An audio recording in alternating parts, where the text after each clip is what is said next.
Mickey Hart here, you're listening to the GA Hour Football Show. The GA Hour with Colm Parkinson is brought to you by Paddy Power, home of the Money Back Special. I'm not finished yet, it took me a long time to get here. Both players have spoken with each other and they regret what happened. They've had a frank discussion with each other and they're both of them are keen to now focus on getting back their county jerseys. That these fellas will get such a shell shock next Saturday evening that we'll put them back in their asses for 10 years. Welcome to the GE Hour on a Thursday. Conor and Conan are here with me in studio, and one place to start, lads, is to give out about the Dublin County Final. It's lousy. It's picked on the bank holiday Monday, fixed on the bank holiday Monday. So not only do you have to wait all year for your county final, you have to wait across the whole bank holiday weekend. You have to take a day's annual leave. Someone replied back to me on Twitter yesterday, well, you can go out and celebrate and not take the day off. You've never won a county final if that's the kind of talk you were talking about. You absolutely will be taking a day off, and some people might take 2 or 3 days off depending on is it their first, second, third county final. I just think it's lousy, and traditionally it's always been fixed on the Monday, but they need to change that. Like, the hurling final is on this Sunday, so why is the football final the following weekend on the Monday? Is it so just to kind of make sure all the St. Jude's Culshy fans are back up in Dublin on the Monday night after the bank holiday weekend? But I think it's very, very unfair on players, and I don't see any reason why it's not. Some people are saying to me that the Dublin City Marathon's on Sunday. That's why it's not on Sunday, but the Dublin City Marathon is always on the Monday, the same day they fix the county final. So that doesn't add up. Do you know what I mean? Yeah. So unfair on players, as far as I'm concerned. Is it something to do with TV by any chance? I just remember last year it was on Ballymun Vincent's last year, wasn't it? Was on the Monday, and that was on Air Sport though. Air Sport have gone missing. Yeah, for Air Sport, if you can hear us, can you please respond to our requests? For a viewer, it was brilliant. I remember it was a heavy enough bank holiday weekend, and then fear is coming in on the Monday evening, just something to settle you into. Looking back to going to work on the Tuesday, see the Dublin County Final is great. Oh, great for us not from Dublin watching on telly. But you have to stand away and say we're not the most important people in this. It's the players that are putting on the show. That's completely not fair. I mean, it's as you said, if you're going to celebrate it correctly, if you're going to celebrate it properly, you probably take a couple of days off. So as well as having to take, you don't have to take the Monday off because you have the bank holiday, but your entire week, it shouldn't be a thing that you have to plan for advance to take a number of days leave off. It's not fair on the players, and they're probably looking at going into Leinster then quickly, soon enough after that as well. So for a number of reasons, it's not exactly fair. I don't think so. I think when you have the natural Monday off, why make a player take an annual leave day? That's what would annoy me about it, and that's not even taking into consideration the long wait. There's a Limerick Intermediate Football Championship final on the Tuesday. That's even crueler. Yeah. That's even worse. At least that's more midweek, so you can sort of, you can get back into the swing of things, and it feels like it's the middle of the week, so it's not as bad. But is it that far out past the weekend that you might say, I might go out to Thursday night at the bank holiday? That's not till next week. It's not a final, so you won't need to book an annual leave day anyway the next day. I hope you wouldn't anyway after winning just a Tuesday night match. But I always say I hate games on Sunday anyway, because you're waiting all weekend. Everything's put off to play on the Sunday, but this is just an all-other day. Oh, it's tough. It's great for us to sit down and watch it. Did you see the Sligo mess last night? No. Semi-final, the hurling game started at 9:14 p.m. It was scheduled to start at 9 p.m. Right. It was a double header of the semi-finals at 7:30 p.m. Well, that's not the biggest drama. It's 14 minutes late. Yeah. The game going extra time? No, that's not the drama. Isn't 14 minutes late. The drama is that it started at 9:14 p.m. That started at 9:14 and it ended at 25 to 11. Right. Okay. Yeah. Geez, I don't know how that Sligo hurling semi-final passed me by, Conan. I just right. We'll get into these down suspensions, right? Because we talked about this enough, and we know what happened down Patrick and Ballyholland. Disgraceful scenes. So the Down County Board have fairly come down harder than now. This is as severe a punishment as I've seen. It's as bad a fight as I've ever seen, and the punishment to match it. So that both clubs have been excluded from next year's County Football Championship. They've had fines imposed, and a number of their players have been banned for lengthy periods. It's further understood that all adult teams have been banned, which includes the reserves. Oh. Whoa! What a statement this is to be made. But then in the last line, I saw both clubs have the option to appeal.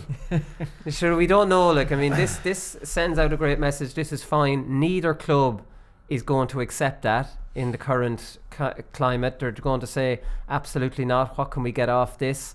And there'll be appeals, and we have to wait. This really means nothing at the moment. and the word everybody loves most in the GAA is precedent. So they'll look back and be like, well, this hasn't happened before for any of this. So I think they get away with it. And listen, there's a lot of great GAA people, and especially the managers and stuff are putting a lot of work in. So it's good for them that they might get back in. But this is what we wanted, though. We wanted a statement. We wanted somebody to come down hard, and maybe what will happen off the back of this, I think they'll get away with it after an appeal, but maybe they'll put in a rule now. If you do this, you're going to get chucked. Well, they'll get away with it because there will be some legal technicality. The referee won't have signed his report or something. That boils my blood. But that's what's going to happen. I'd love to say they'd set a precedent as well, but if they're going to get off it, they're not going to say, oh well, look at all these other clubs, they did this. It's because there's going to be some technicality that doesn't allow them to inflict such a punishment. Like, I agree, I think it's the way to go. I think this is the way to solve melees like this. Whatever about dishing out individual suspensions left, right and centre, when your club is punished to this degree, as you said, like the reserve to all adult teams, that's massive.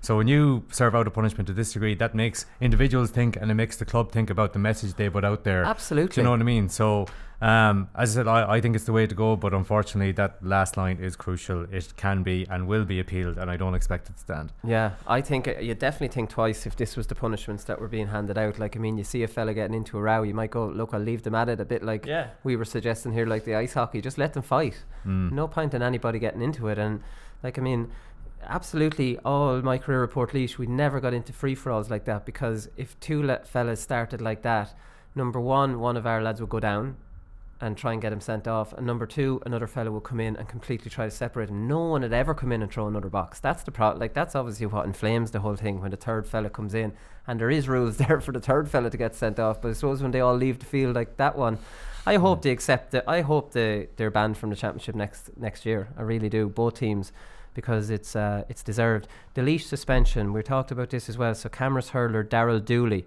who hit Ross King with the butt of the hurl, he's been banned for two games. So he was done for a category 3 offence. So John O'Brien, who's the referee, he issued a yellow card to Dooley during the match, and he said that was for the 2 wild pulls, that he didn't see the butt of the hurl into the mouth. So the CCCC were able to rule on it, because obviously if the referee deals with something, that's the end of it. But when the referee said he didn't see that part, he was given the yellows for the wild pulls. They were able to give him charge him with a category 3 offence, which is striking with the hurley either with force or causing injury, or attempting to strike with the hurley with force. So, like, I mean, the Laois County Board, they gave the ban for what they, that's all really they could do. So, like, I mean, that's kind of been dealt with.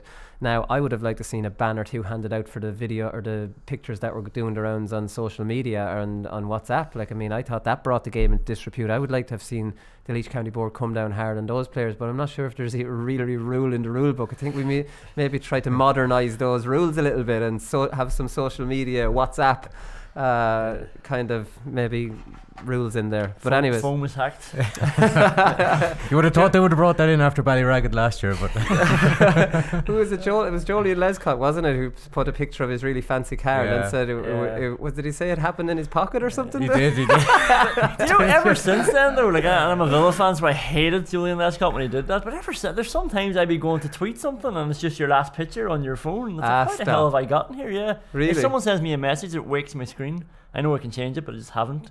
And so sometimes when they send me a message, it wakes the screen, and then there's stuff, all sorts happening in I'd be getting that fixed, Conan. I'm just telling you. I've got nothing to hide, will you? Some of the pictures you send me, Conan, we don't want those going out there.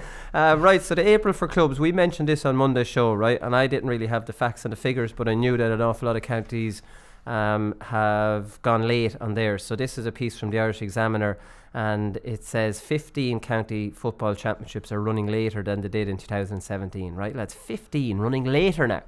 Not running at the same, 15. So this is after the National League being pushed into the bloody 7 weeks, or is it 7 games in 9 weeks? Then you've got your April for club, and you got your championship, and then you've your All-Ireland final brought forward 3 weeks. So this isn't making a posy bit of difference, and we said that. We said the April for clubs is not a solution. We said that. Nobody listened, and here's the proof of it. So the All-Ireland Senior Football Championship had gone down to 8 counties, and we were talking about this during the year. So on July the 8th, we were down to the Super 8s.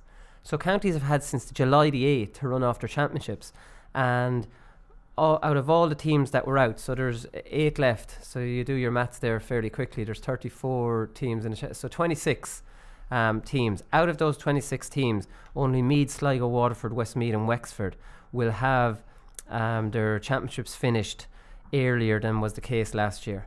Like, I mean, that's just absolutely reckless. So what are these counties doing? And this is always the question. Again, keep saying on this podcast, the problem with the GAA at the moment is county boards. They're stuck in the dark ages. They're not professional, and a lot of people running county boards are not fit to run businesses. They don't run them in their private lives, so how do they expect to run them in a GAA sense when it is a business now? It's absolutely a business. So in Ulster, Antrim, Derry, Donegal and Tyrone club players did not play their opening championship game until September.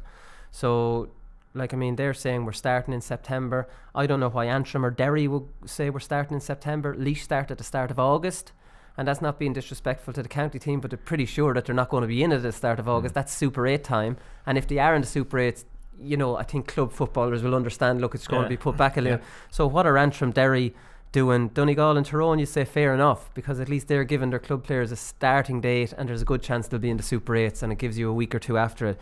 Monaghan Armagh championships didn't throw in until August the 25th, 26th. You can forgive Monaghan for that, maybe not Armagh, because they're not going to be in the Super 8. So Armagh will have lost out from July the 8th until August the 25th. That's 6 weeks they're losing out on. What are they doing in that time? You'd have to ask, maybe finishing their league. In Mayo, club players had no championship between April the 8th and August the 25th. We know Mayo played a round very early in April and then forgot about it and then started back on August the 25th. And that's despite the county team being out of the championship on June the 30th. So, Conor, what the hell were you doing between June the 30th and August the 25th? Arrogance. Arrogance. That's 8 weeks, right? So you've lost, and now your county final still hasn't been played. And this weekend, it's this weekend, and there's been 8 weeks unaccounted for. What was going on there? So just to go back to April for a start, I mean, so Mayo would have been one of the counties that tried to implement the April for clubs for a start, because even though Mayo were out against Galway in early May, they threw a championship game at the first weekend of April, and I think we had 3 league games, and only one of those league games the county players weren't involved. So for a start, Mayo made every effort to get on board with the April for clubs, and not a lot of counties did that. But anyway, so we had the first round of the championship on the first weekend of April. So Mayo went out the last weekend of June. So after that, the first couple of weekends in July, there was a couple of league games that had been scheduled in, and they've been penciled in the calendar. Anyway, the last 2 weeks, in the last week in July and the first week in August, it could be the last 2 weeks in July, the last few years, they've been always set aside in the calendar holidays for players to go on holidays. So that was in the calendar already. And then after, I suppose they could have moved the championship back. The championship dates we were told our championship dates in advance this year. We knew we'd be playing first weekend in April, and we knew we'd be playing the last weekend in August, and that was based on Mayo getting to the Super 8s and had been planned in advance. So after, you could say that maybe the championship could have been moved after Mayo got knocked out to the first weekend after the holiday.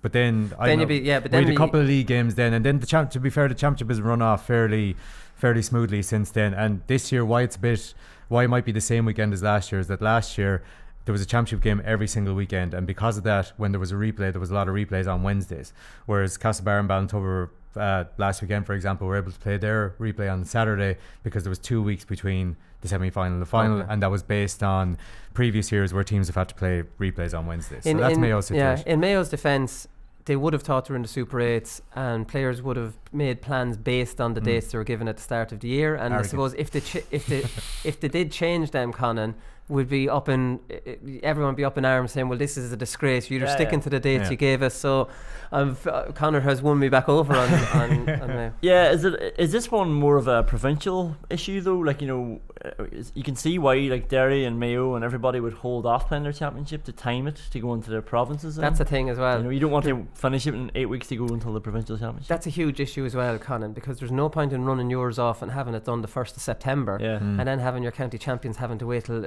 Dublin's isn't even over yet. Westmeath's isn't over yet. Kildare's isn't over yet. So what's the point? Your county champions lose all their momentum. So this is the issue I have. So this July the 8th where's the motivation for these counties to finish them when they know that they'll end up, that Dublin's going to hold up the whole thing anyways? So my solution is to finish inter-county at the end of July and start every single county championship at the same weekend, or at least within a weekend of each other, so they all run off. And then when we hit club season here on the podcast, we're hitting, you know, the whole lot together at the same time, rather than the kind of dribs and drabs that they're doing. And I think that's clearly the solution, and what's happening here isn't the solution. They actually made the season longer because it started in December with the O'Byrne Cup, because they tried to get that out of the way early, because the league started in January. The solution has not, it's failed miserably, and this was flagged last July. Why did Duffy not ring us? We could easily, I'm serious, like anyone, any logical thinker will tell you that this will not work. Because it's you can't throw out the July thing.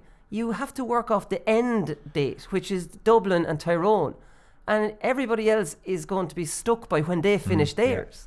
So like, this is where the issues are arising. So we just started earlier, and it ends at the same time with the provincial finals in December anyway. So it's just a full 12 months now instead of 11 months. It's a longer season. In hurling, Clare, Limerick, Tipperary and Offaly are running later in 2017. Offaly and Tipperary's involvement in the hurling championship was over by June the 3rd and the 10th.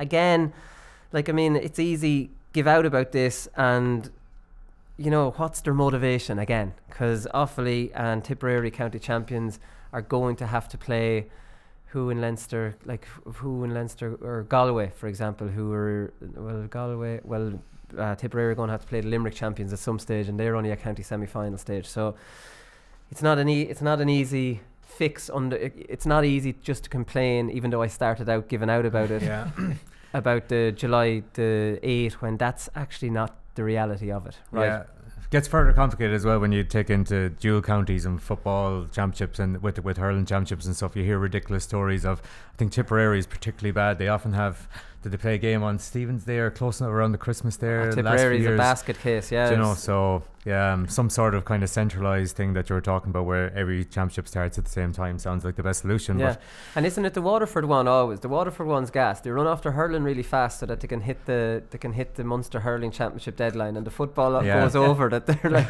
sorry lads, you're not in the Munster club this year.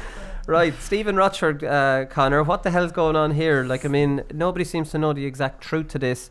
Is that there's a lot of strong rumours, Highland Radio have it, and that's the gospel according to Highland Radio up there, that Rochford is going to be announced as part of Declan Bonner. So Carl Lacey has stepped down away from that. I was a little bit suspicious about someone who leaves a county setup after a year. You always think, why are they leaving? If they committed to this, they're not committing for a year. Maybe things aren't as good as what he hoped. I always think it's a strange one, unless there's some really big reason.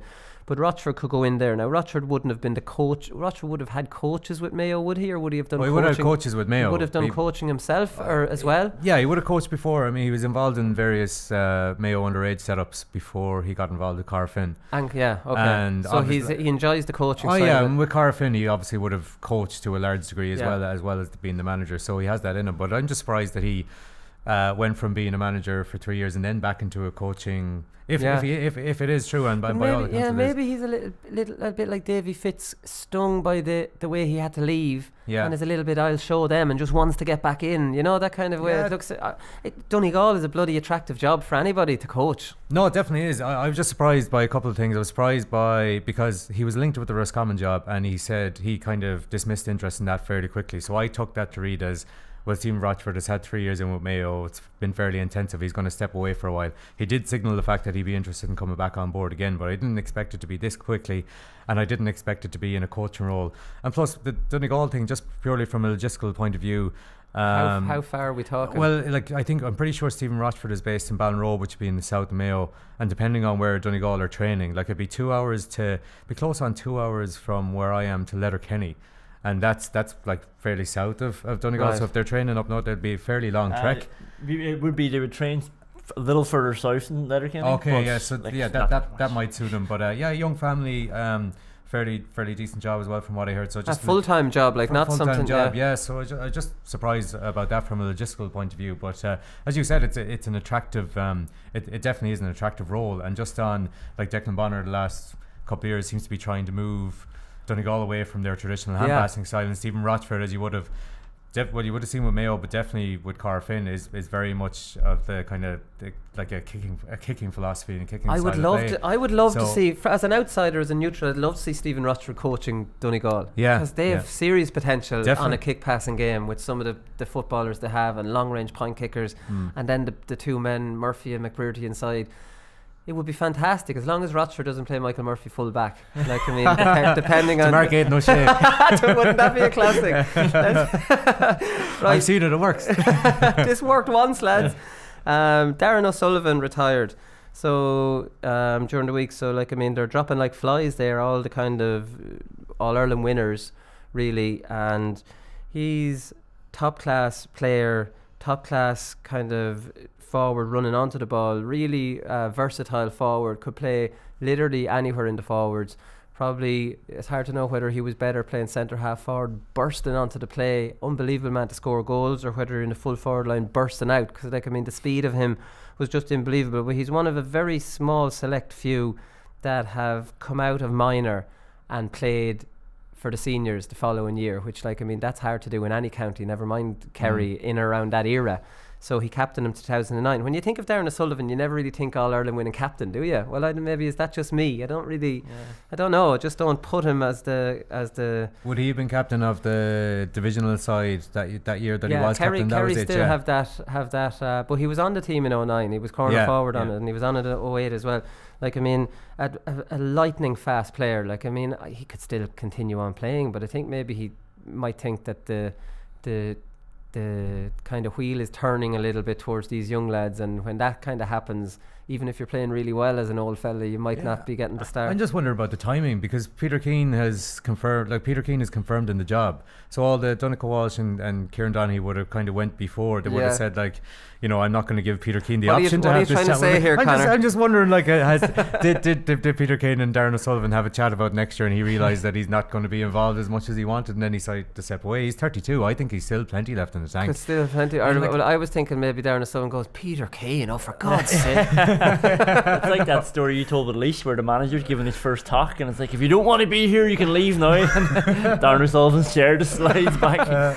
I'll never forget that, Liam Curran's first year, and he outlining all the strength and conditioning. If anybody doesn't want this now, just one lad from Great Cullen just never came back. Never to be seen again. His goal against Limerick obviously will live long in the memory, the backheeled one. Like, I mean, he was a brilliant man to score goals, and he was a man of the Stephen MacDonald. We talk about this a lot, Conor, so I don't know what you're like, Conor. Do you ever get a glimpse of a goal when you're playing club football? But me and Conan, when we try to do what Stevie tells us to do, which is to blast it as hard as you can, we tend to blast it straight at the goalie. Same as, But Darren O'Sullivan has this Stevie MacDonald brilliance where he's blasting it, but it seems to go away from the goalkeeper. But maybe he's blasting, I don't know. Stevie MacDonald blasted at the goalie and it goes either side. We blasted at the goalie and he comfortably saves it.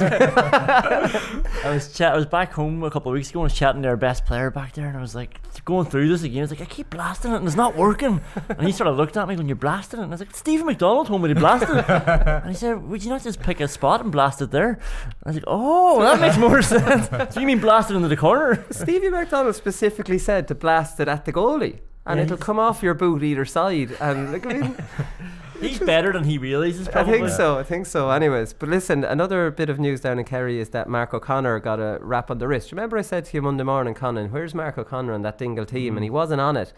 And as it turns out, he played for Dingle in the previous game without Geelong's permission, and they gave him a slap on the wrists, and it was a breach of contract. So he wasn't able to play in the county semi-final then. So that's the kind of way it worked. And like, I mean, I thought Zach too, he had kind of grown out of coming home with Portlaoise, but obviously since he's gone to Geelong, he played with Portlaoise when he was with Carlton, who obviously didn't have as kind of strict contracts and allowed players play when they came back. So it's O'Connor. And O'Connor would have got away with it and all, only the big Egypt goes and gets a black card and made a few headlines. Like, he was away. Like, I mean, I'd say players come home and play under the radar all the time, but O'Connor got the black card, got in a row with Kieran Donaghy. What was he thinking? And Geelong found out about it, and there he goes. Mark isn't playing with Dingle anymore, so that's probably that. Yeah, there was a lot of people sort of giving out about Geelong, and I'm sort of thinking, geez, they're paying the man thousands. Like, if he gets injured playing there. you know, it's it's a silly. no-brainer Yeah. for Geelong. Like, The guy who just came back, I know he was riddled with injuries anyway. Kieran Byrne came back from Loud Yeah. as well. He broke his ankle, didn't he, in the Jeez. playing in the intermediate final? Did so he? he's retired anyway. He's come back. He's quit Australia. Yeah, but it there's just shows how easy it could happen. Like. Yeah, no, definitely. So, like, I mean, we can't blame too much on Geelong and Conor. Try it next year, Mark. Just play a little bit under the radar. Don't be going crazy. Another one here, lads, was, and this is a bit of a bugbear of mine. So Anthony Rainbow. Nobody wants to manage Roscommon, right? So Anthony Rainbow has emerged as the leading candidate to fill the vacant Roscommon senior post. So, like, I'd have a lot of time for Anthony Rainbow as a player, but he managed Carlow, didn't do much. Took over Ballyboden St Enda's and hasn't done much, and they're All Ireland defending champions. I'm just wondering, on what evidence do some of these lads, this really is the managerial merry-go-round, isn't it? Like, I mean, and I see Niall Carew thrown into the mix on it. Like, what's Niall Carew done at senior level? Now, I know he managed Sligo, and, like, I mean, what relatively you're going to do, but it's not like he brought them out of Division 4 up to Division 2 and, like, this lad is a really good, looks like to be a really good manager. It's just been kind of done all right. But once you get into one job, you're constantly in the mix on that interview circuit, and you're going to get another job. Because I'm sure Roscommon have gone through maybe 5 of the targets. Nobody seems to want it, even though it's an attractive job. And now they're down to the maybe Anthony Rainbows, who for me doesn't deserve to manage a county like Roscommon, Division 1, doesn't have the track record to do it, but he could easily get this job now. Yeah, once you're on, it doesn't matter how you're there. You're on. You're on that short list, and it doesn't matter. Like, they'll get down to you at some stage. Yeah, and it's the same like in the Premier League as well, and in the Championship over there. And like, I remember a great interview with Cathal Corey. Remember, he went for the Donegal job there against Declan Bonner, and really good club manager, like amazing record. And he had a good interview, very honest, and he was talking about how he just can't get a job, like, you know. And then he was going to Sligo then to sort of, that was his big break, but he was trying to get a job for years. Derry, Tyrone, Donegal, Antrim, like, he couldn't get in. But he, like, even though he was doing so well, he wasn't on the short list. He wasn't in the system. Yeah. So, like, I mean, that's it. Computer says Anthony Rainbow's next, and the county secretary's just going down through a stupid list that he did. 2 more before we finish up. I thought this was a surprising one, lads. Leitrim GEA have gone to New York for a sponsor. So JP Clark's in New York has taken over from Bush's Hotel as the Sligo sponsors. So that's in Yonkers, and it's in McLean Avenue. I always thought JP Clark's was actually a Westmead pub. Maybe it's changed since I was out there. But anyways, just wondering what the hell JP Clark's are getting out of this. Like, I mean, how does it benefit them in any way? It's brilliant that they've obviously sponsored them. I'm just wondering what they get back out of it. Is there a big Leitrim contingent in New York? But it's a Leitrim pub, they'll drink there anyway. So, like, I was talking to Paddy McKenna, who's from Leitrim, in the office, and he was saying that Leitrim were going out to play in New York, and there was 5,000 went out the last time, and they'll get all of them. But, like, I mean, how often is that going to happen? Like, I mean, and they can't all fit into the pub. Is it a thing though that, like, not what they're getting out of it, but that Leitrim GAA kind of just supporting your own? And they kind of did. Leitrim GAA needed to look further afield because they've been sponsored by the Bush Hotel, isn't it, for years and years now. And we've mentioned it before, like, their sponsorship revenue compared to it's probably the lowest in the country.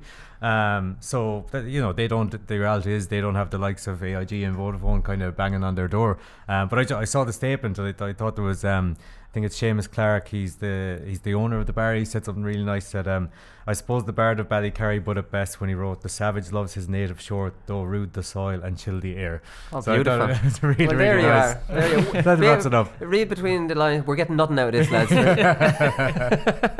We're getting absolutely nothing back out of this. Well, basically, maybe this could become a new thing. Like, I mean, we know that a lot of counties are going out to New York and having dinner dances and fleecing the rich Irish out there on the dinner dances. Maybe the next step is to actually get sponsorship out there for teams that don't have the ability to actually go out and have those dinner dances and don't have all those All-Ireland medals and the Bonner Liston and Pat Spillane or whoever, like Darragh O'Shea, goes out there. Laois probably couldn't do that because I don't know if there's a huge Laois population out there, and I don't know, would me and Ross Munley sell tables?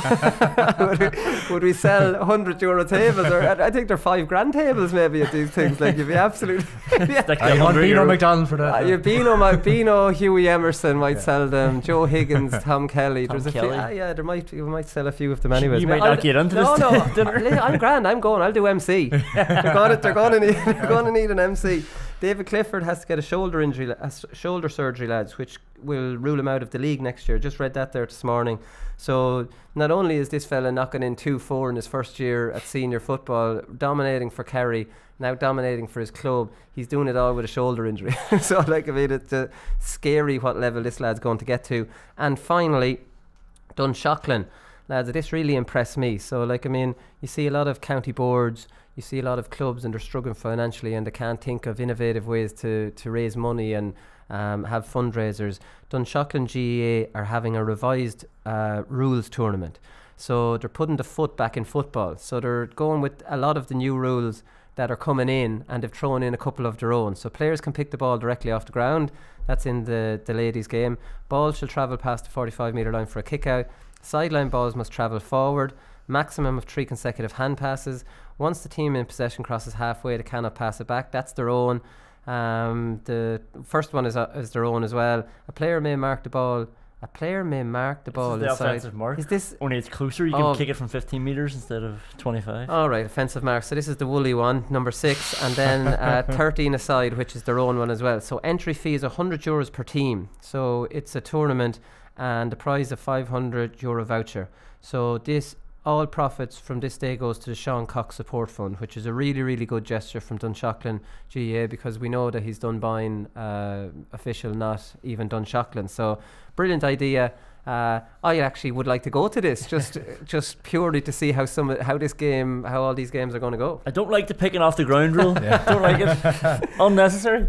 Yeah, well, might see inter-county teams rock up. This might be their only chance before the National League to actually try out these rules. We'll have Jim Gavin and the Doves line. Well, look, we just wonder if we could enter your tournament. Dunshaughlin are a very good team. Expecting a really tough challenge then. These new rules, you never know. Yeah. Right, we'll be back with Matty Forde.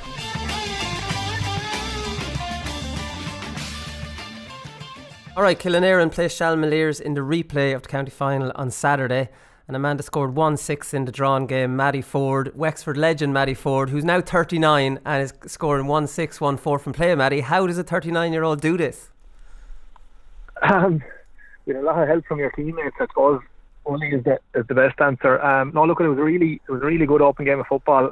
Shalmaliers have been playing like that all year, and we've been putting up fairly high scores as well between the intermediate championship last year and senior this year. So, the two teams, pleasantly on the eye, I think, just went for it and tried to outscore each other rather than any defensive stuff. So, look, when you get one-on-ones, it is going to help, and the goal was set up for me, which I just had to finish off. So, look, it's just I've kept myself in fairly good shape. I got back into fairly good shape after a couple of years, and just enjoying playing, and as I said, it was quite an open game, so that allowed for plenty of chances both ends. Yeah, the great thing about Wexford TV is that most people will have seen the highlights of the game. I think most counties have that now, and it's great. We got to see all the scores. So it was vintage Matty Forde. It was scores off the right and the left, and your last score, which you're back completely on the goals, and it's just pure instinct, kind of knew where you were on the field and swung it over. So the accuracy hasn't left you. You might have slowed down a little bit, although there wasn't too much evidence of that. But the accuracy will always be there, I suppose. Well, I slowed down a lot, unfortunately. But no, look, I still probably train as much or maybe more than I ever have, and it's no it's no, I suppose, secret that the more practice you do, and particularly proper practice, it does help. As I think it was what Jack Nicholas says, the more I practice, the luckier I guess. And so I think that's certainly the truth. Still stuff I do on my own at training or before training, or even go to the field on my own. And, thankfully it paid off. Now, look, while we didn't finish the job, look, we're still there, and we still have a chance on Saturday. And what's the feeling been like then with the team all this week? Because you were 3 points up with 3 minutes to go, and it's a feeling that got away from me, because you're underdogs going into this. Like Killenarin, for me, were always one of the big teams in Wexford, but you slipped, like you mentioned. You were down intermediate last year, won that, and won the Leinster intermediate as well.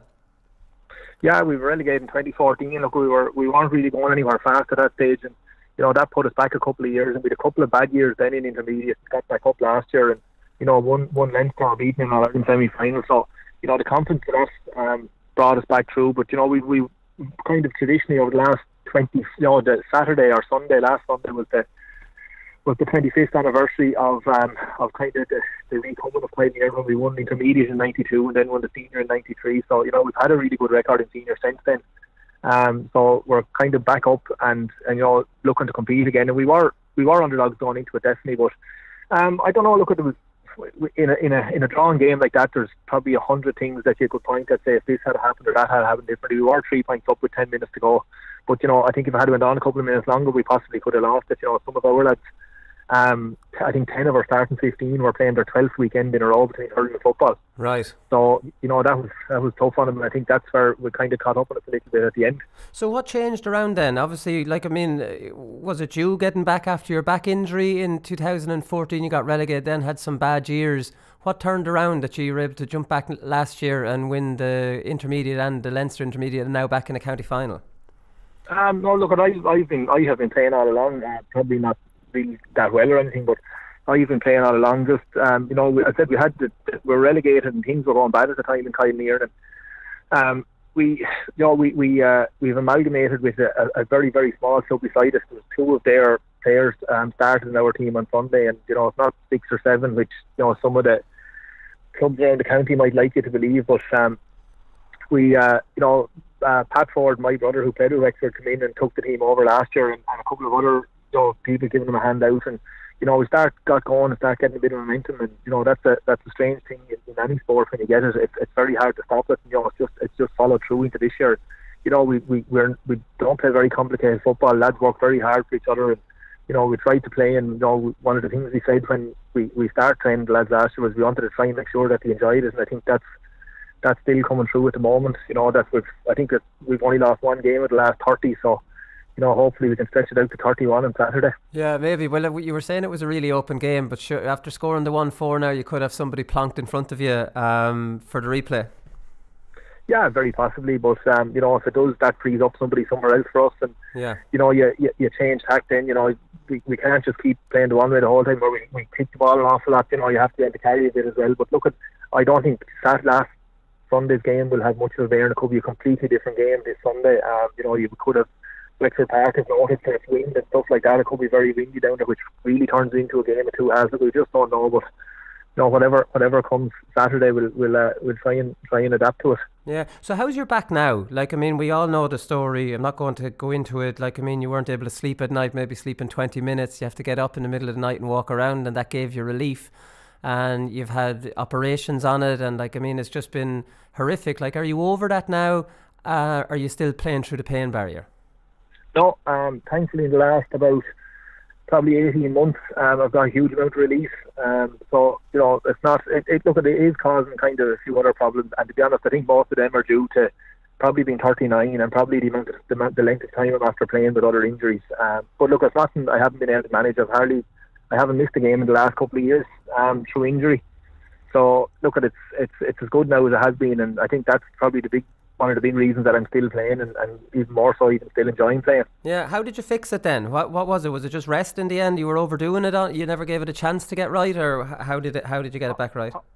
Possibly a little bit of that. I think one thing, and I kind of never considered the time, I used to play an awful lot of golf and kind of never really stopped, and through other circumstances, work and stuff, I haven't played probably any in the last 2 to 2.5 years.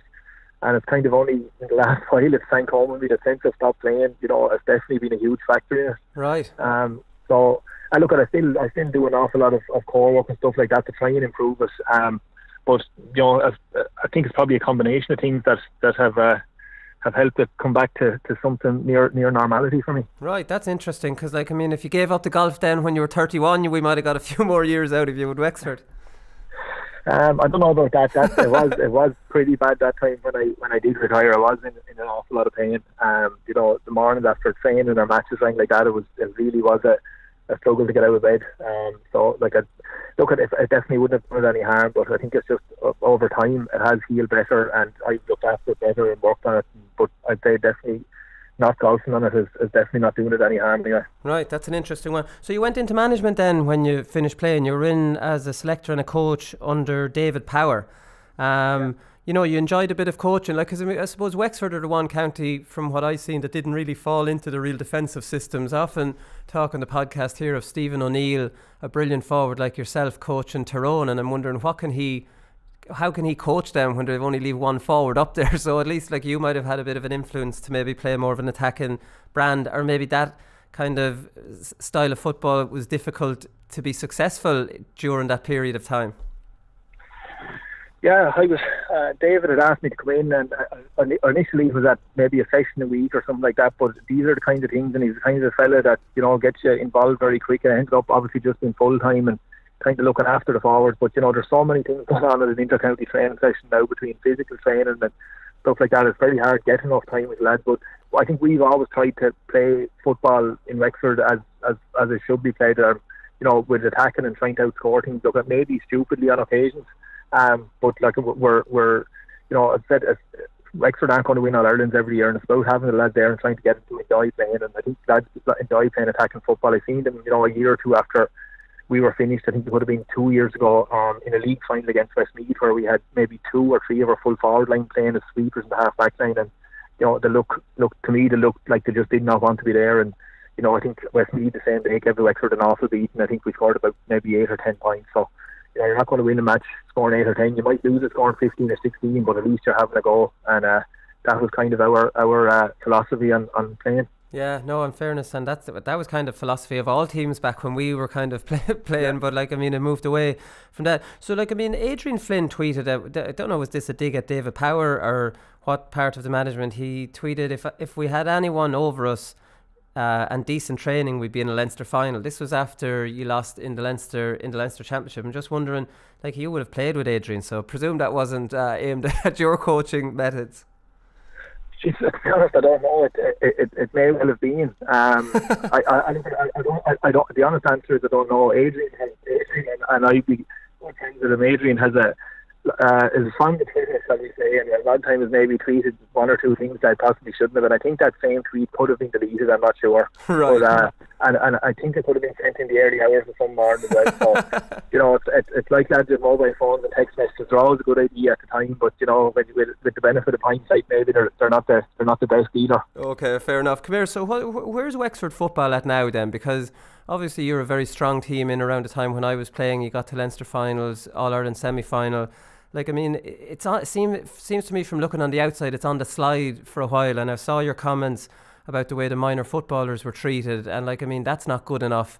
And is there enough investment put into the footballers in Wexford? Are they going to come back at all, or does anybody care? To be honest, the coming back question looks a long way off. Look, we have good counsel. And we've St. Peter's, who historically are 2 of the strongest colleges in Leinster football over a long period of time. But these lads that play with the likes of those also play hurling for their equivalent. But there's no doubt about it. We're not putting as much into underage football, or haven't been over the last number of years. Maybe it's starting now. I know Anthony Masterson's gone in as kind of the game's development officer here, and he has really started to turn things around. But that's not something that's going to affect the senior team in a year or 2. You're talking about probably 10 years. Yeah. To be more realistic, and he is doing a very, very good job. But it's probably going to take that long. You're 100% right. We have really slipped back kind of beyond recognition, where won 1 game in Division 3 last year, and I said at the start of last year it was going to be a very tough division even to stay in, and it turned out with six defeats in a row before we got a defeat against Armagh at home at the last day. But it was way too late at this stage, and then a really disappointing championship campaign as well. So we're a long way off where we were. I suppose when we were playing each other back in the late 90s, early 2000s. When we were very competitive. Yeah, no, exactly. So when you made the comments about the minors and you said you're walking away from Wexford football and you're just going to concentrate on the club, did that rattle a few cages in Wexford? Did you hear anything back from the county board? Did they act on you being such a high-profile player in Wexford saying that? No, I don't think so, and I don't really think. I think some of the county board went on the local radio to say that what I had said wasn't the case. I didn't. The radio asked me to come on and say my piece. I said, look, I'm done with it. I've been there. I've seen it, and I've had enough of it. And that's exactly where I stand. And I won't be I'm happy enough to plug away with Kyle Near now, whether it's underage at some stage or maybe with the seniors again at some stage or whatever. But I won't be involved with Wexford again in a hurry. Right, unless what happens. I suppose realistically, we have to start taking football seriously. And I said, Anthony going in there is a very much a step in the right direction. And we are starting to make strides, but we're only very very minor ones, and they're only at a very low level at underage. But look, that's where it has to start, and it's not a thing that it's going to happen or work over the space of 2 or 3 years. This is going to be something that we need for 10 years, at least ongoing, before we can start making progress at teams again. Because look, we all know that I suppose what it takes to be an inter-county footballer now at senior level. You know, it's an awful lot of tough going and sacrifice and stuff like that. And you know, playing for a Wexford or a Wicklow or a Leitrim at the moment is not exactly something that you're going to put your life on hold for 8-9 months of the year. You know, for what's to be got out of it currently. Yeah, no, and that's exactly it. So would you be in favour of the 2-tier system that's being kind of proposed? John Horan, the president, is one in favour of this. Wexford could potentially win a Division 2 All-Ireland title, parade it down, you know, through the towns, and then be in the Division 1 All-Ireland Championship the following year. To be honest, I wouldn't have been in favour, but I think it's coming more and more into light. You know, there's 10, 12, 14, 16, 20 teams that just can't compete with the Dublins and the Kerrys and the Tyrones. And as I said, you know, it's tough enough going, you know, training 8-9 months of the year to go, you know, get a hammer in a qualifier or something like that. You know, you're definitely better possibly playing more games and competing with teams at your own level. I know in just a small part of that, we in Wexford kind of improved back in the late 90s, early 2000s by getting promotion up through a couple of divisions and progressively trying to compete with teams or better than us. And you know, I think we did, and I think that's where we got to, and we were able to compete with them eventually. But you know, if we had have went kind of from Division 4 trying to play the likes of Dublin and Kerry and, you know, Tyrone every week, we weren't going anywhere. But you know, because we gradually I think improved through the divisions in the league, and that's another thing. But like, not every team can do that either. You know, it seems to be becoming just kind of more obvious that we nearly have to have a 2-tier championship. Yeah, and even Killenairn this year are perfect examples that you drop down a level, won it, did really well, and then land back up to senior with a load of confidence and are a different team than what you would have been, you know, that before you drop down to intermediate. Like, I mean, the blueprint is there at club level, and for some reason everyone's against it at intercounty level. Yeah, I think so. As I said, you know, you gain confidence in victories. There's no secret. You know, it took us, I think it took me 3, maybe 4 seasons playing with Wexford when I started to get out of Division 4. You know, we got to the final hurdle 2 or 3 times and ended up getting beaten. And you know, eventually when we got there, this just, you know, confidence spread. And you know, once you can get guys winning, you're prepared to get guys to do more and work harder and do more stuff. And I think something similar happened with us last year. But you know, we're in Wexford, I don't know what it's like around the counties. I know a lot of the teams that we played in Leinster last year in particular have struggled in their own domestic championships this year, but you know, we managed to go straight to the final. But we're the 3rd team in 4 years in Wexford after doing that, and you know, if we did happen to win, we'll be the 2nd in 4 years to have actually won it coming straight from intermediate. So you know, I think that's possibly more of a reflection on Wexford as well, that you know, the top couple of teams in intermediate can compete in senior. And it's obviously, while it's I think it's an interesting championship, it's really close. I think if any 2 of about 10 teams were in that county final last weekend, it wouldn't be a huge surprise. But I think it's more of an open championship than a really competitive, or it's more competitive, than really high quality. Right, okay. But look, that's one for a different day. No, it is. Come here, 2 quick ones before you go. There's a Matty Forde under-17 tournament. Where did that come about? That must be a nice feeling to have a tournament named after you. I'm not really sure, to be honest. I think it originated with the Wexford County Board, and I think I was rang and asked could it be called after me, and I said I was kind of apprehensive. I thought I had to be dead to have something called after me, to be honest. You know, I was thinking the same thing myself, just usually. I was just wondering, do they know something that I don't? But you know, I think it's changed now. I think that tournament is actually gone. I could have been under 16 maybe. I think it's actually a local tournament now within Wexford for, I think, under 14 and a half or 15s or something like that. It's actually ran by Anthony. He's actually done a very good job on it this year. But no, as I said, I wasn't too sure about it at the start. That I thought I had to be deceased maybe to have it called after me. But look at it there now anyway, so might be around for a while. Yeah, I don't think I'll ever have that done for me in Laois somehow or another. You definitely will. Come here, we were complaining here at the start of the show about the Dublin County Final being fixed for the bank holiday Monday. Kind of lousy on the players, and they might have to take a day off the next day on the Tuesday, maybe to celebrate the winning team. You're at 3:45 on a Saturday, which is absolutely great for players, I'm sure. Maybe not so great for supporters, but you'll take that Saturday throw-in. Yeah, absolutely. Look, if the senior hurling final and I think the intermediate hurling final are on Sunday, so It was probably always going to be Saturday. The winners of our game, whoever comes through, have club championship the following weekend. So look, that's probably a consideration as well. I know in 2008 we won the championship on. We went to the All-Ireland semi-final here with Wexford, so the championship was obviously delayed, but we won the county final on a Saturday, and we're supposed to play Navan O'Mahony's on Sunday in the club championship, which was, it was never going to happen. We had 4 or 5 guys well into their 30s playing, so look, this is for us anyway, it's a far better alternative.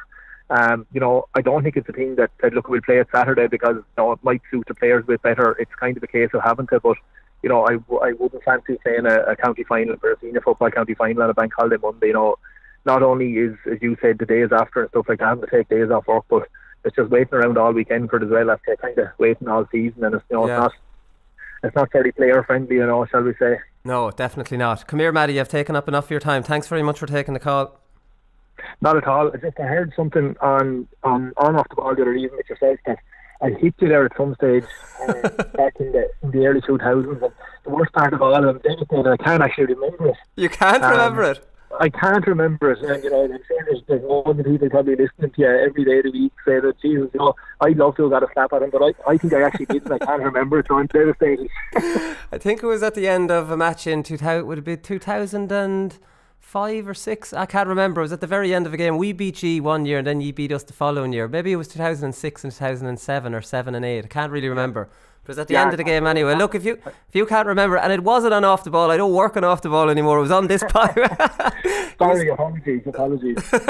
Well, this is a big disappointment. I was going to mention it to you in the interview here, but then I went, maybe he doesn't remember, so I won't. But you've brought it up anyways. No, well, I'm hoping maybe there's footage arising from lots of different stuff at the moment, and maybe there's footage that arises. I'd love to see it anyway. It doesn't sound like you to be slagging anyone off, so I say it didn't happen at all. I'll ask RTE for the footage and I'll ring you back, right, when I have some evidence of this after happening. Oh yeah. Come here. Thanks a lot, Matty. Talk to you. Good to talk to you. Good luck.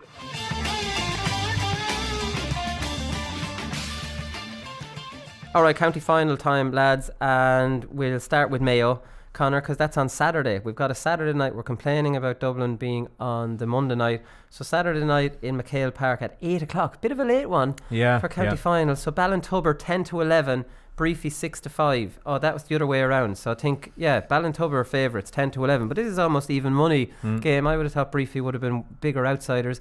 Ballintubber have won 3 county titles, 2010, 11 and 14. Briefy have never won it. They've lost finals in 2013 and 15. So whatever happens, this is going to be, there'll be bonfires in Ballintubber or in Briefy, especially Briefy. I'd love to see Briefy winning it. Yeah, they're both kind of new, kind of nearly superpowers in Mayo football. Like, both of them would have been intermediate up until, let's say, James Horan took over Ballintubber late around 2006, 2007. They've been seniors since, and they've won 3 county finals. And Briefy, since obviously the O'Shea's coming up, and that was part of a big, like a really good underage setup in Briefy, so they've become really kind of big players in Mayo the last few years too. But I don't know, I just think everything that's gone on with Ballintubber the last couple of weeks, just the manner in which they beat Mitchell's, extra time twice, and having to, score with nearly in the last minute, and then Jeremy O'Connor putting the block in basically the last kick of the game, then doing that ridiculous gymnastics afterwards. I just think unless the exertions of those few weeks have taken their toll, I think the momentum that has kind of brought them this far, I think they'll be too good. Like, are they a stronger team on paper? There's very little in it. There's very little. I would say there's very little in it. They are pretty strong. I mean, obviously the two O'Connors and the two O'Connors playing well. Alan Dillon's still playing well, and Ballintubber have a very kind of outside of that a couple of lads would have been close to the county setup. Jason Gibbons, Michael Plunkett would have been on the under-21 All-Ireland winning team. Some really good players really good club players that you haven't necessarily seen on the county team yet. But Briefy the exact same. So they have a really strong cohort of actual inter-county players. So Briefy have the O'Shea's, Ballintubber have the O'Connors, but after that they're very strong beyond that. But yeah, that's it. There's very little in it. I would have expected it to be even money both sides, but it's just the pure momentum from the Castlebar games that I'm tipping Ballintubber to get over the line. Alright, so they're slight favourites. So Wexford Championship, like we were talking to Matty Forde, there's a 3:45 in Wexford Park. Shelmaliers are 8 to 11 favourites. Killenarin are 7 to 5 outsiders. On Sunday then, you have Ulster Club first round, Scottstown versus Derry Connolly. Scottstown very strong favourites for that. That's in Clonus at 2:30. Antrim county final, Carrigan versus Cregan.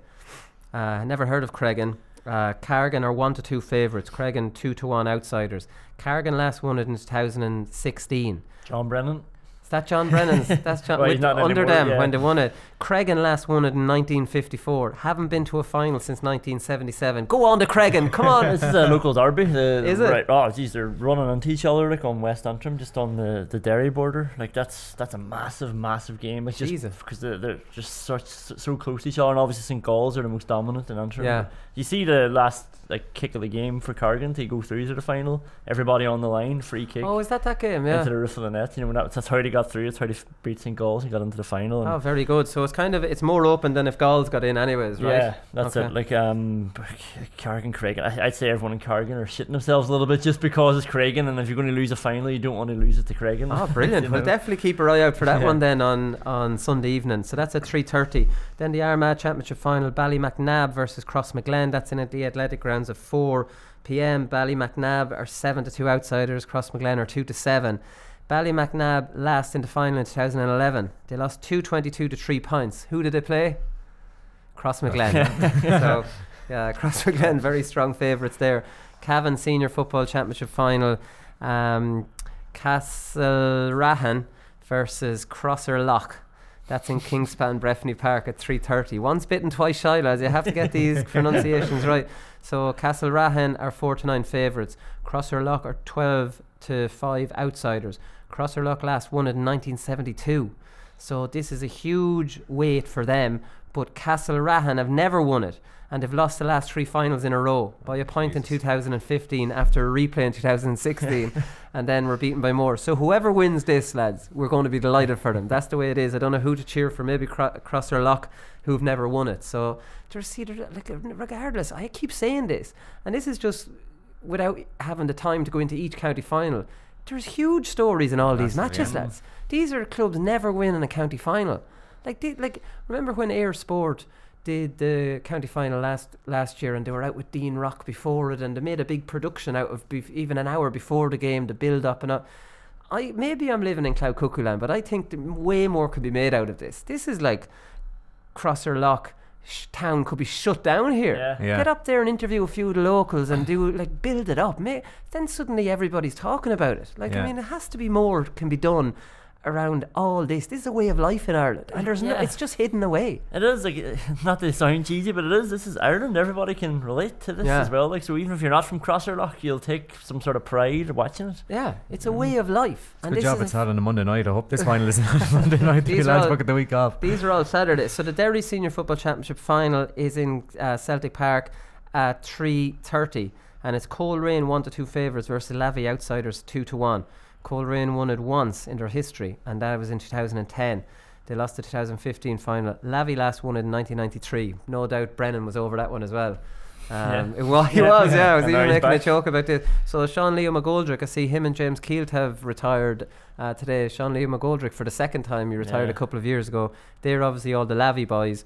So, are Coleraine that hot favourites, Conan, in your eyes? No, I don't think they'll be mad favourites. I do think they'll probably just get over the line just because they have 5 McGoldricks. Like Sean Leo's one of the best players Derry have had in many generations. Colm McGoldrick is a guy who doesn't get talked about a lot. He's full forward. Never really played in the Derry. He was in the Derry panel a couple of years ago, but sort of left it then early enough. Everybody always wanted him in.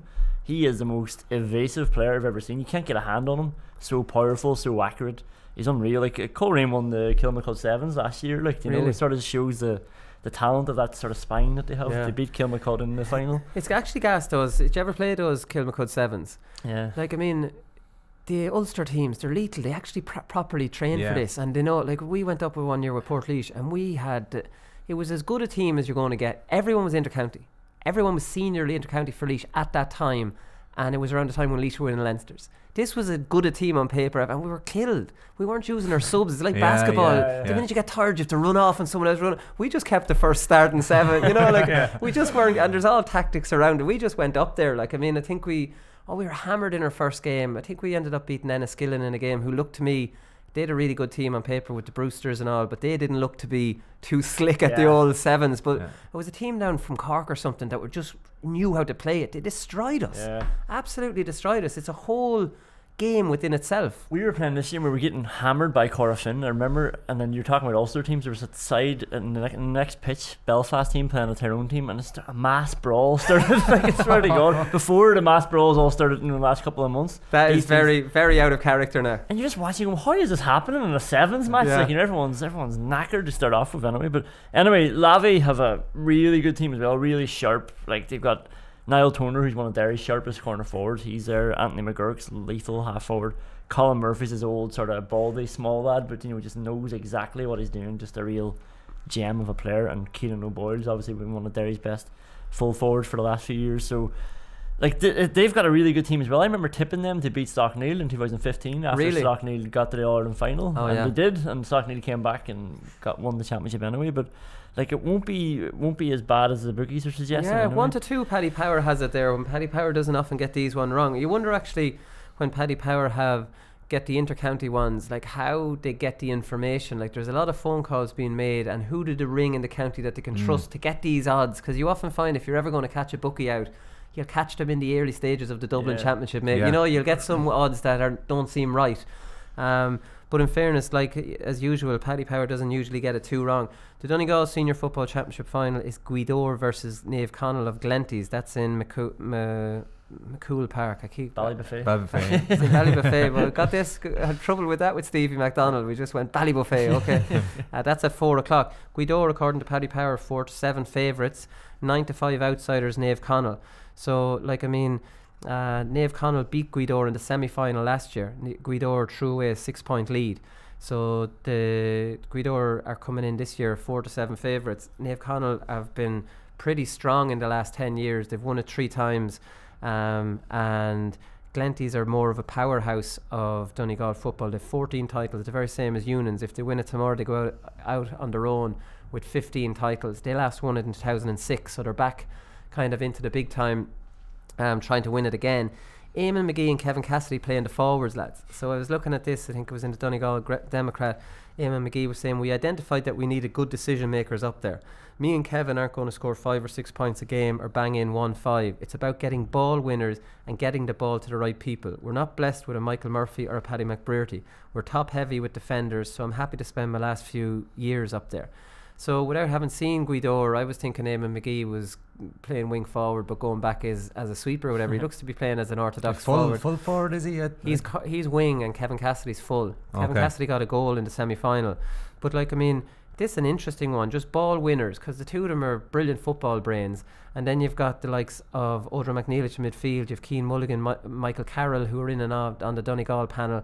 So the boys up front are kind of winning ball and then giving it off to these couple of younger lads or whatever. And like, I mean, they're playing really well this year, Guido, running up huge scores, so it seems to be working for them. Kevin Cassidy was always a good striker of the ball as well, so you'd imagine that he'd get plenty of scores as long as the ball came into him. But like, it might be a cliche as well, but just having been defenders themselves, they kind of know the kind of movement, especially like really kind of top class defenders themselves. They know the movement that forwards, you know, they didn't like themselves, and they're kind of able to implement that. And the other end of the pitch. Doubt they're moving too much. Maybe not. Maybe they're a bit old now at this stage. But I think I'm pretty sure that game was on air last year. The Naomh Conaill Glenties one. It was. Because I remember watching that game, and Guidor did throw it away. So, but I just like Glenties, as you were saying there, won a lot of county titles in recent years, probably since Jim McGuinness took them over. I think, although he's moved on, I think the legacy is still there. I think they kind of still play a lot of very defensive football. So that's the thing. It's going to be maybe a battle of styles. Can Guidor play that kind of kicking game into Cassidy if there's 2 men in front of him? Who knows? Like, it'd be an interesting game. I would like if that had been on the telly. For me, there's a lot of attractive games. I'm not sure which ones are actually on television. Do you know, Conan or Conor, which ones are? Usually it says it on this. I'm not sure what TG4 is showing this weekend, but that would probably be high up on my list of games. The Mayo one would normally be as well, but I think they're all shown on Mayo JOE.ie. So on Mayo JOE.ie again on Saturday night, you get the intermediate and the senior final one after the other. So I'm not quite sure what's on TG Car this weekend. But, but the Donegal one would definitely be one that I'd be watching. The one I'd be most interested in, I think. Yeah, Kildare Senior Championship final is on Newbridge at 3:30. That's a tie. Who are 17-10 outsiders playing Moorfield 8-11. A tie last won it in 2011. Good news, Willie. Guidor v Glenties. Get in there. TG Car. Is that the first one or the third? Please don't say deferred. Live coverage. Lovely. I hate the deferred game. It always hard work to watch it. I hear the deferred's a good one as well as a hurling man. Clare hurling Cratloe versus Ballier. Oh, lovely. This Sunday, great Sunday. It's not like work at all. So Moorfield defending champions and Leinster champions, obviously. I have a small fancy for a tie in that one, so that's going to be a really good game. Limerick Championship final, Adair versus Ballylanders in Newcastle West at 3 o'clock. Adair 1-2 favourites. Ballylanders are 2-1 outsiders. Adair won it for the first time last year, and now they're 1-2 favourites to do 2 in a row after winning it for the first time. So I'd like to know a little bit more about Adair and where they've come from. They've won it for the first time again. Another lovely little story if you want to do it. What a picturesque little town, Adair. Yeah. Think of the little piece on the 6-1 news as Marty stands in front of the in front of the stone wall of Adair and does a little bit of an intro and then kind of interviews somebody beside a river and does his 6-1 piece. Ballylanders won in 2014. Then we're on to the Tyrone final. This is Coal Island versus Killyclogher in Healy Park at 4 o'clock. This is even money pretty much, lads. This is a repeat of the 2016 final, which ended in a draw, 113 to 16 points. Killyclogher went on to win the replay 20-6, so blew Coal Island out of the water in the replay. So now they have their chance. Coal Island is Padraig Hampsey's club, who plays in midfield for them. So we're keeping your eye out for that one, seeking Coal Island kind of revenge that hammering they got in the replay. This is a big one in Westmeath, lads. It's the first ever all Mullingar county title, and that's one thing we're missing in Portlaoise with one club. We're missing the Celtic versus Rangers, one town. Kildare have it with Newbridge and Sarsfields, which is Newbridge and Sarsfields, and Moorfield isn't too far away as well. This is the first ever. They've never met each other in the final before. So this is Lomans are going for 4 in a row. Shamrock's last one in 2012. This is Conor Sketch's club. So he says the town has gone crazy for this one, he said, like without trying to hype it up. Derloch Nan is loving it. So that's definitely another huge one. Lomans are the big team, obviously John Heston's club. Mullingar Shamrocks not as big or not as good as Lomans at the moment, but you know, this has never happened before, so definitely keep your eye out for that. Louth Championship finals in the Gaelic grounds at 3:30. Newtown Blues 4-9 favourites according to Paddy Power, playing Nave Martin. Nave Martin have never been in a county final before, never mind win it. So another bit of a story there again. I want to know more about Nave Martin and where they've come from. Like we talked to Matty about Killenarin, and they went down to intermediate and they won the intermediate last year, won the Leinster intermediate, and now we're in the senior county final. These teams come out of nowhere with a bit of momentum, so that's going to be a big one. Newtown Blues are the huge team in Louth. They've 21 titles, nearly double the next team. So in the hurling then, we have the Dublin county final, Ballyboden St Enda's versus Kilmacud Crokes in Parnell Park at 4 on Sunday. Pretty much even money, 11-10 Ballyboden, slight outsiders. Kilmacud Crokes after beating Coola 10-11. And like we said when we talked to Ryan O'Dwyer, this is Ryan O'Dwyer playing centre half back. First time ever this year, and he's going to be marking Conal Keeney. And these lads these are two of the ultimate competitors in hurling, so it'd be worth going to that match just to see that matchup. Then the Clare Championship match, this is on the TG4. Ballier, I'm surprised here, Ballier 11-8 outsiders, Cratloe are 8-11 favourites. Cratloe have won it a few years ago. I think they nearly won the Munster Club actually. Podge Collins, Conor McGrath, all those lads. And Ballier is obviously the great Tony Kelly. Ballier won it 2 years ago and won the Munster Club, lost the All-Ireland Club final. Pretty much they got to the All-Ireland final. Yeah, they did. Coola, it was Coola that beat them well in the final, so that was 2 years ago. So Ballier, surprising enough to be 8-11 outsiders in that, so that'll be a great game, and it's a deferred game. Tipperary final is Clonulty Rossmore versus Nina Éire. That's in Semple Stadium at 3:30. Clonulty Rossmore are 9-4 outsiders. Éire, who beat Turles Sarsfields, who were going for 5 in a row, they're 2-5 favourites. And then in Wexford, the hurling final. So we've St Martin's 4-9 favourites to beat Conor McDonald's Nave Aina, and that's in Wexford Park at 3:15. There we are, lads. What a weekend. What a weekend. What a weekend. Where will we send Marty? That's what I want to know. There's so many stories there. But anyways, we'll be back on Monday and we'll take a look at whatever we think is the big one. I have a fancy for Guidor this weekend, lads. I think it is. And then obviously there's the clubs that are in their first finals and looking to win it for the first time. So that's fantastic news for them as well. And we'll bring you all the news from all those on Monday. So we'll talk to you then. Oh, good luck to our viewers on YouTube. I forgot to welcome you, but that's my fault. Talk to you then. Good luck.